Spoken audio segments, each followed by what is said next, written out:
एक दिन शहंशाह अकबर के महल में मंत्री का पद खाली था। उन्हें एक ऐसा मंत्री चाहिए था जो उनके खजाने की हिफाजत कर सके और हिसाब किताब में कोई गड़बड़ी न कर सके। यह बात आसपास के सभी नगरवासियों को पता चल गई। तभी शहंशाह का सैनिक आता है और कहता है, शहंशाह सलामत रहे। क्या हुआ, क्या खबर लेकर आए हो? हुजूर, पास के नगर से 2 लोग आए हुए हैं मंत्री के चुनाव के लिए। उन दोनों को आने दो।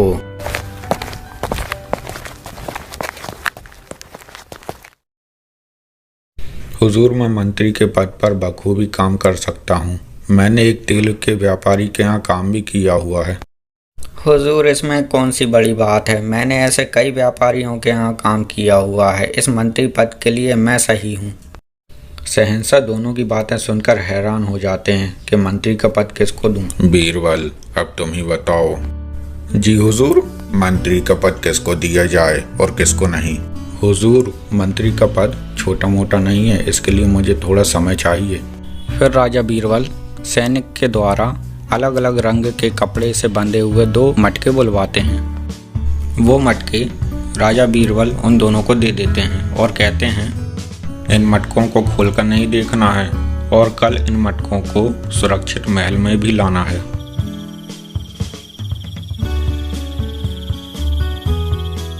महेश राजा बीरबल की आज्ञा अनुसार उस मटके को खोलकर नहीं देखता और सोने चला जाता है। दूसरी ओर श्याम सोचता है, आखिर इस मटके में हो क्या सकता है। सोचता हूँ मटका खोल ही लूँ, आखिर महेश ने भी तो मटका खोलकर देख ही लिया होगा। अरे इस मटके में तो कंकड़ पत्थर भरे हुए हैं। पता नहीं राजा बीरबल ने ऐसा क्यों किया। वापस उस कपड़े से बांध देता हूँ इस मटके को। अगले दिन दोनों श्याम और महेश शहंशाह के दरबार में पहुँच जाते हैं। इस बार राजा बीरबल दोनों के मटके एक दूसरे से बदलवा देते हैं और दोनों से फिर कहते हैं, इस मटके को खोलकर नहीं देखना है और संभाल कर वापस फिर कल दरबार में लाना है। बीरबल, ये हो क्या रहा है? तुम कुछ बताओगे? हुजूर, सिर्फ एक दिन रुक जाइए, कल आपको आपका मंत्री मिल जाएगा। फिर रात होते ही महेश फिर से राजा बीरबल की आज्ञा अनुसार उस मटके को नहीं खोलता और चला जाता है।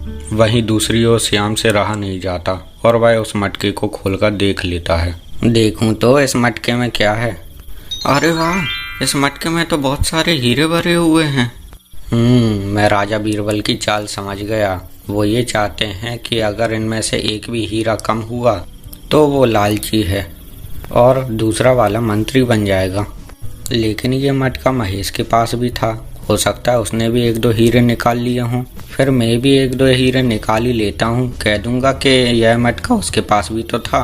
फिर राजा बीरबल कैसे पता करेंगे कि ये हीरे किसने चुराए हुए हैं। ऐसा सोचकर श्याम 2 हीरे निकाल लेता है। दोनों शहंशाह के दरबार में आ जाते हैं। उसके बाद राजा बीरबल सिपाही को कुछ समझाते हैं।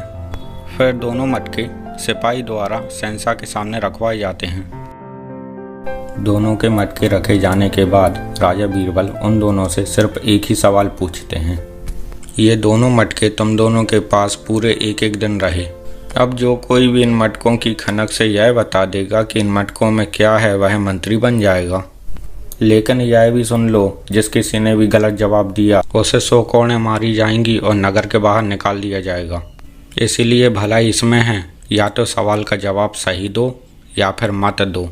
यह सुनकर श्याम सोचता है, ये किस तरह का सवाल है? ये मटके तो हम दोनों ने खोलकर देख ही लिए होंगे। राजा बीरबल के बारे में तो मैंने बहुत सुना था, लेकिन लगता है उनकी अक्ल को जंग लग गई है।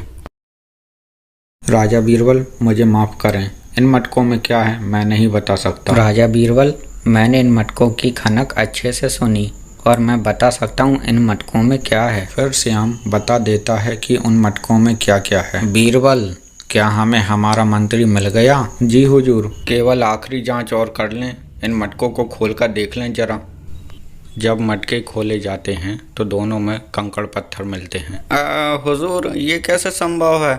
एक मटके में हीरे होने चाहिए थे। अब तुम सजा के तौर पर 100 कोड़े खाने के लिए तैयार हो जाओ। श्याम सजा के डर से सब सच सच बोल देता है, लेकिन राजा बीरबल कहाँ मानने चले थे। वह बिल्कुल विश्वास नहीं करते। श्याम हार मान लेता है और यकीन दिलाने के लिए उस मटके से चुराए हुए दोनों हीरे वापस कर देता है और इन सब के लिए शहंशाह से माफ़ी मांगता है। हुजूर, हमारा नया मंत्री महेश है, उसी ने मेरी आज्ञा का पालन किया और मटके खोलकर नहीं देखे। महेश, तुम सच में ईमानदार हो। अब से तुम शाही खजाने की रक्षा करोगे, शहंशाह के मंत्री बनकर। बीरबल, सच में तुम्हारा जवाब नहीं।